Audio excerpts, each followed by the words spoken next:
So the Book of Clarence is the sophomore effort from writer-director Jeymes Samuel. If that name sounds familiar, he gave you a great Western on Netflix shortly after the pandemic. That was known as The Harder They Fall, and man, if you haven't seen that one before, that is a hidden gem. And here he is making his return. He's also scoring this movie, composing his own music, just like he did in The Harder They Fall. This is a very talented individual, clearly. And speaking of talented individuals, this stars LaKeith Stanfield in a true starring vehicle. Stanfield plays a down-on-his-luck man named Clarence who struggles to find a better life for his family while fighting to free himself of a debt that he owes this man named Jedediah. And he grows captivated by the power and glory of the rising Messiah, so he risks everything to carve his own path to a divine life, and he ultimately discovers that the redemptive power of belief may be his only way out. So this is sort of like a modernized twist and a retelling of sorts of some biblical stories. And look, I know that religion may be a touchy subject when it comes to movies like this, so I'm going to approach this as objectively as I can. Let me tell you this right off the bat. The Harder They Fall is 100%, no question about it, the superior movie between both of Jeymes Samuel's films. That's not to say that the Book of Clarence doesn't have its good things going for it, because it absolutely does. Number one, I definitely appreciate the down and dirty production design, the costuming, the overall feel of this movie, the locations that are selected. This was a huge advantage of The Harder They Fall. He really makes you feel like you're there. And with this direction and this gorgeous cinematography, yeah, this direction is definitely rock solid, doing its best to immerse you in the story in any way that it can. The performances across the board are also definitely rock solid. LaKeith Stanfield continues to prove why I think he's one of the most skilled and gifted actors working right now. He's slowly becoming one of my favorites that's out in Hollywood. And this is a mild spoiler. Not only does he play our main protagonist, he also plays his estranged twin brother. These are two polar opposites, very distinct from one another,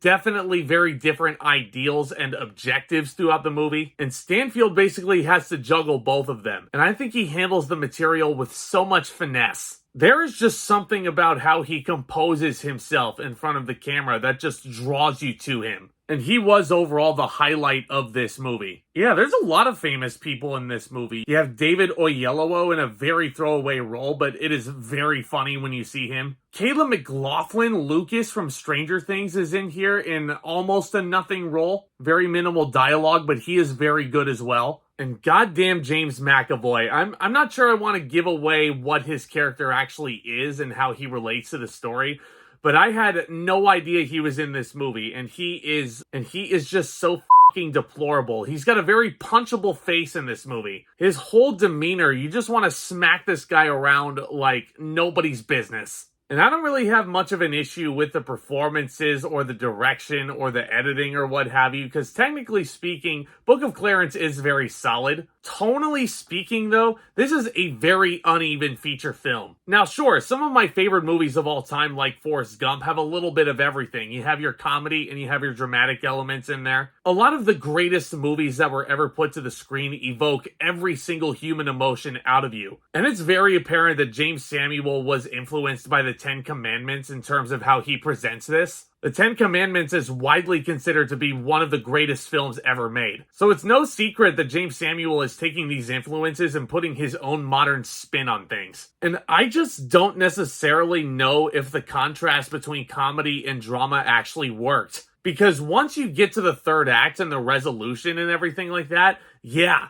it's super damn effective. But then when you hold it up against everything you had seen prior to the third act, it just doesn't really feel like the same movie. Because with how cheesy some of this dialogue is and the actions of a lot of these characters, and then once you actually see what happens to your main character and the emotional gravitas that it has, yeah, the tone definitely feels very inconsistent. And I will also admit there are a couple of points that are really holding the Book of Clarence back for me from being a very solid feature movie that I'd want to rewatch at some point. First and foremost is the musical score. Now look, Jeymes Samuel, very talented musician. There's no disputing that. Even before this movie came out, nobody was really going to argue how talented this guy was. but I would say about 90 to 95% of this movie had some sort of musical score in the background.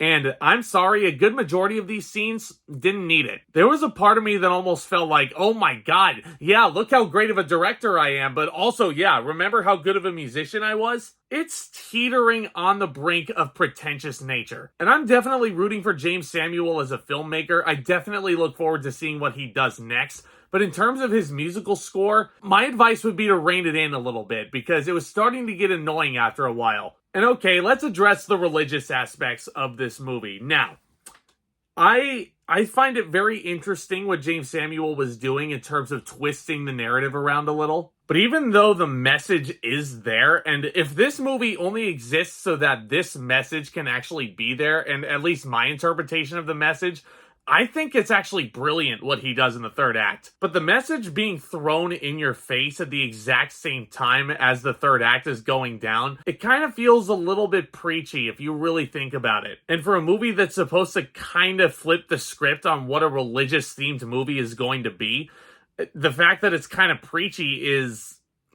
I don't really know how to describe it, man. It just kind of feels like it goes against everything the movie was trying to do already. So I don't know if I can fully recommend the Book of Clarence, if I'm being honest, because you certainly have some phenomenal performances in here. LaKeith Stanfield is the obvious standout. James McAvoy gives a very surprising heel turn. Oh yeah, Benedict's Cumberbatch is in this movie. Did he really need to be? Thinking about how much he was in this movie and the whole punchline involving his character, I feel like it kind of grinded the movie to a halt. And that's the kind of inconsistency I was talking about. The tonal shifts that this movie goes through are way too jarring for my liking. But because of how solid a lot of the technicals and the performances are, I cannot call the Book of Clarence a bad movie. Even though I do think it's well-intentioned, the uneven nature of how everything is put together, it's not really a solid recommend for me, unfortunately. I'm going to give the Book of Clarence a C+. Not the best follow-up to The Harder They Fall, but you know what? What's one mediocre movie in your filmography? I'm definitely curious to see what Jeymes Samuel does next and where he takes his career. Let me know if you guys saw the Book of Clarence, and let me know what you thought of it down in the comments, because I love discussing all new things in movies and entertainment over here on The Regular. It's a great community of entertainment lovers out here, and y'all are invited to join us. So please do consider becoming a subscriber and tap on that thumbs up as well. That would be a huge help. Stay tuned for more videos very soon. Look out for reviews for The Beekeeper and the Mean Girls musical remake. Definitely going to plan on watching both of those this weekend. I am also making my way through Echo on Disney+. Guys, y'all are the best. Thank you so much again for tuning in. And with all that being said, Back Talk, commence.